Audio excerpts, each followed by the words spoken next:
সবাই যখন মৃত্যুটাকে ভীষণ ভয় পায়, আমি তখন হাসতে হাসতে আল্লাহর কাছে ভীষণ সন্তুষ্টি নিয়ে পৌঁছতে চাই যে আমি একটা ন্যূনতম ওই জীবনটা লিড করতে পারলাম, যে আমি একটা ইনসাফের হাসি নিয়ে আমি আমার আল্লাহর কাছে পৌঁছতে চাই। হায়াত মৌতের মালিক আল্লাহ, ন্যূনতম সিকিউরিটি নিয়ে চলাও হলো সুন্নাহ।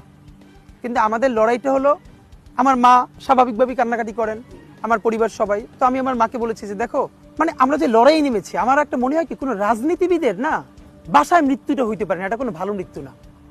যিনি রাজনীতি করেন, যিনি লড়াই করেন, যিনি বিপ্লবী, যিনি সংগ্রামী, তার মৃত্যুটা হবে একটা সংগ্রামের মধ্য দিয়ে, একটা রাজপথে, একটা গ্লোরির মৃত্যু। আমি তো ভীষণভাবে প্রত্যাশা করি, আমি ছোটবেলা থেকে এই স্বপ্নটা দেখি, অনেক জায়গায় বলেছি, যে একটা তুমুল মিছিল হচ্ছে অন্যায়ের বিরুদ্ধে। সেই মিছিলের সামনে আমি আছি, কোনো একটা বুলেট এসে আমার বুকটা হয়তো বিদ্ধ করে দিয়েছে, এবং সেই মিছিলে আমি হাসতে হাসতে আমি শহীদ হয়ে গেছি।